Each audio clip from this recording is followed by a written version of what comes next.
বন্ধুরা, আজ আমরা এসেছি ক্লাস 12-এর ভূগোলের প্র্যাকটিক্যালের এক্সামের প্রশ্ন এবং তার সমাধান নিয়ে। এখন আমরা যেটা করাবো সেটা হলো ক্লাস 12-এর ভূগোলের প্র্যাকটিক্যালের সেট নাম্বার 2 এর কোশ্চেনগুলো দেখব এবং তার সমাধান। দেখো, প্রথম কোশ্চেনটা দেখো তো। প্রথম কোশ্চেন, প্রদত্ত মালভূমি অঞ্চলে ভূবৈচিত্র্যসূচক মানচিত্র থেকে ন্যূনতম 15 সেমি দৈর্ঘ্যের একটি প্রস্থচ্ছেদ অঙ্কন করে বিভিন্ন প্রকার ভূমিরূপগুলির চিত্র দাও। চিত্র চিহ্নিত করো আর কি। এটা প্রত্যেকটার ক্ষেত্রে একই, প্রত্যেকটার ক্ষেত্রে, ঠিক আছে। দেখো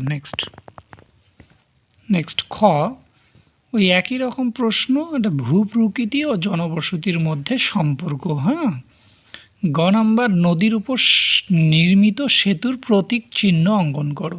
চিহ্নটা একটু দেখো, এই যে চিহ্নটা, হ্যাঁ এই চিহ্নটা আর্ট করতে হবে তোমাদের, ঠিক আছে। তারপর দেখো প্রশ্নটা, 1:120 মিলিয়ন স্কেলে 10 ডিগ্রি ব্যবধানে 20 ডিগ্রি দক্ষিণ অক্ষাংশ থেকে 80 ডিগ্রি দক্ষিণ অক্ষাংশ এবং 150 ডিগ্রি পূর্ব দ্রাঘিমা থেকে 150 ডিগ্রি পশ্চিম দ্রাঘিমা বিশিষ্ট অঞ্চলের জন্য একটি এক প্রমাণ অক্ষরেখা বিশিষ্ট সহস্রাঙ্ক অভিক্ষেপ অঙ্কন করো। এটা আমরা করে দিচ্ছি, তারপর দেখবে তোমরা কোন চিত্রের মাধ্যমে। হ্যাঁ, তারপর মানচিত্র অভিক্ষেপ বলতে কি বোঝো? 2 নম্বর, খ নম্বর দেখাচ্ছি। মানচিত্র অভিক্ষেপ কাকে বলে বলতে কি বোঝো? ভূগোলকের সমাক্ষরেখা ও দ্রাঘিমা রেখা একসঙ্গে যে জালিকা তৈরি করে তাকে কোনো নির্দিষ্ট তলে যথাযথভাবে স্থানান্তর করাকে মানচিত্র অভিক্ষেপ বলে। তারপর দেখো ক, প্রমাণ বিচ্যুতি কাকে বলে? দেখো, প্রমাণ বিচ্যুতি যে গড় বিচ্যুতিকে পুরোপুরি গাণিতিক নিয়ম অনুযায়ী নির্ণয় করা হয় এবং ফলস্বরূপ যা গাণিতিক গুণের অধিকারী হয় সেই পরিমার্জিত ও পরিশোধিত গড় বিচ্যুতিকে প্রমাণ বা প্রমিত বিচ্যুতি বলে। নেক্সট কোশ্চেন, খ নম্বর, কোনো একটি বিদ্যালয়ে 50 জন ছাত্রছাত্রীর ভূগোল বিষয়ে যে নম্বর পেয়েছে তার ভিত্তিতে একটি পরিসংখ্যা বহুভুজ অঙ্কন করো। কি দেওয়া আছে? ভূগোলে প্রাপ্ত নম্বর 41 থেকে 50, 51 থেকে 60, 61 থেকে 70, 71 থেকে 80, 81 থেকে 90, ছাত্রছাত্রীর সংখ্যা 5, 9, 11, 19, 6। ঠিক আছে, দেখো এখন ক্যালকুলেশনগুলো দেখো। আমরা আগে 2-এর ক নাম্বারটা মানচিত্র অভিক্ষেপটা তোমরা প্রশ্নটা শুনেছিলে এবং লিখেছো।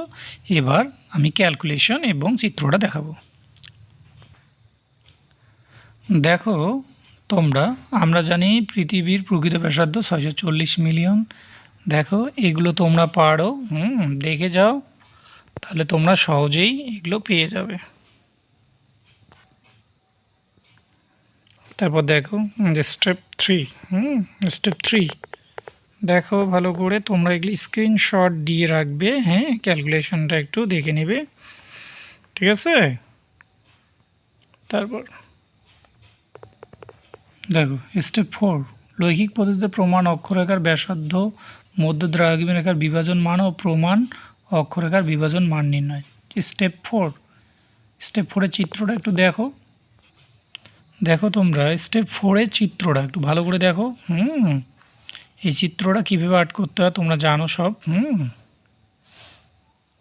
দেখলে চিত্রটার স্টেপ 4-এর এটা চিত্র। এরপর আমরা ফাইনাল চিত্রটা দেখাবো। দেখো ফাইনাল চিত্রটা, এই ফাইনাল চিত্র এবার হয়ে গেছে। তোমরা খুব কাছে থেকে দেখতে পারো। দেখো কি কি লিখেছি আমি। এটা কিন্তু ইস্ট, এটা কিন্তু ইস্ট, ওটা ওয়েস্ট। সিএ মানে সেন্ট্রাল মেরিডিয়ান, এসপিতে মানে স্ট্যান্ডার্ড প্যারালাল। আমি এটা মূলত লিখেছি, মানে অত ছোট হয়েছে চিত্রটা তো সেই জন্য।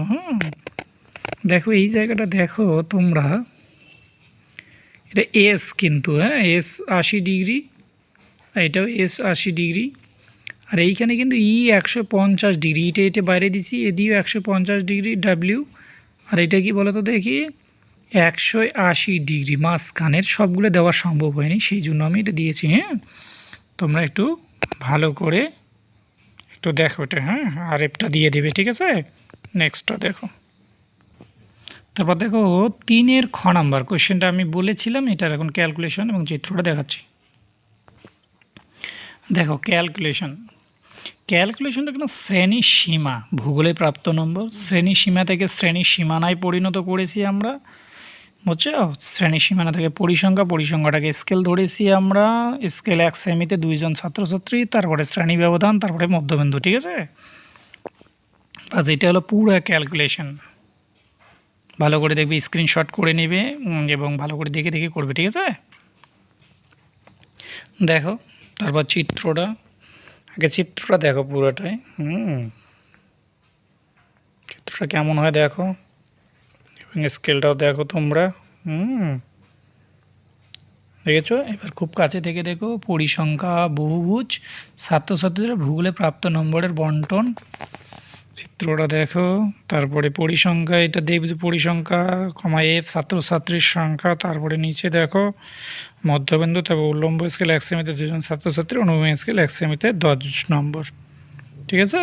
বাস, দেখো এটা সম্পূর্ণ সমাধান। তোমাদের যদি ভালো লাগে তোমাদের বন্ধুদের কাছে শেয়ার করবে এবং তোমরাও ভালো করে দেখবে। আর তোমার ভালো মন্দ আমাকে অবশ্যই জানিও, ভিডিওর কোয়ালিটি এবং তোমাদের কেমন লাগে সব কিছু। এই ভিডিওটি দেখার জন্য তোমাদের সকলকে ধন্যবাদ।